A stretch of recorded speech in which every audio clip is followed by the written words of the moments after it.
One thing that I really like that we've been talking and thinking a lot about as an advisory is gratitude, and we've been focusing on our gratitude journals. You guys have shared out some really beautiful things that you're grateful for. And I want to talk to you for a minute about a gift that I received, not like for Hanukkah, because I'm Jewish, I don't celebrate Christmas, or not for my birthday, but actually a gift that I got growing up from a teacher who was really, really important in my life. So when I was in first grade, I got diagnosed with a learning disability, which meant it was really, really hard for me to learn to read. I struggled to even just decode words, and I would often feel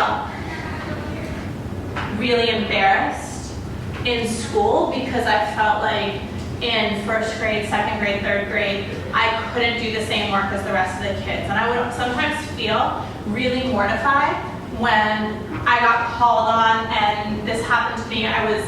They used to have spelling bees where like you would stand up and have to spell a word. And my teacher, I think she did this probably on purpose, gave me the easiest word possible when I was in third grade. She gave me Maryland, and I was from Maryland. And I still spelled it wrong, and I remember all the kids just kind of groaning and laughing. Those of you who know phonics know that Y really messed me up, that Y saying long E. But I just felt so embarrassed, my whole face turned red, and I really started to doubt myself, to question myself. And I don't know if any of you guys, like you could do a secret brain match if you've ever been in this position, where like if you struggle too much, you can't pass, you are studying, and you're like, maybe I'm not as smart as the other kids. Maybe I can't do this well. Maybe I'm never gonna be able to like really figure it out. And so I really had a lot of self-doubt, and by the time I got into middle school, my confidence was super low in myself. I didn't believe in myself. I didn't feel like I could do it as well as the rest of the kids, especially when it came to reading and writing. It was a huge struggle. And when I went into sixth grade, my advisor, Mr. Houston, he gave me a really amazing gift, which was he gave me the gift of finding some new confidence in myself.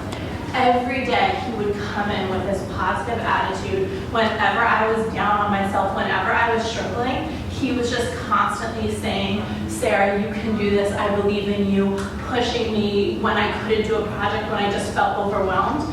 He never made me feel like I was inferior, like I was lower than the other kids. He found other ways to do things and still pushed me and held me to a really high standard. And he gave me a really amazing gift at a time when I didn't have a lot of confidence, when I didn't feel good about myself. And his positivity gave me the gift of being able to persevere and being able to overcome my learning disability in order to realize that I still could, even though I had these struggles, that I still could become a really great reader and a really great student, and that I could thrive, and that I could actually go to college. And I ended up going to the same college that he went to many years later, and I was an English major when I had struggled to learn to read in all of elementary school, and up through middle school still had a lot of struggles reading. And then I could go and read books for 4 years and be really good at it because he gave me that gift in sixth grade of seeing myself in a different way and that amazing positivity. I want you to think of somebody who has given you a gift that money can't buy, some kind of feeling about yourself or some kind of support in your life, but some amazing gift that has helped shape who you are. And I want to take a few minutes to write about that gift together, and then we're going to get the chance to share out.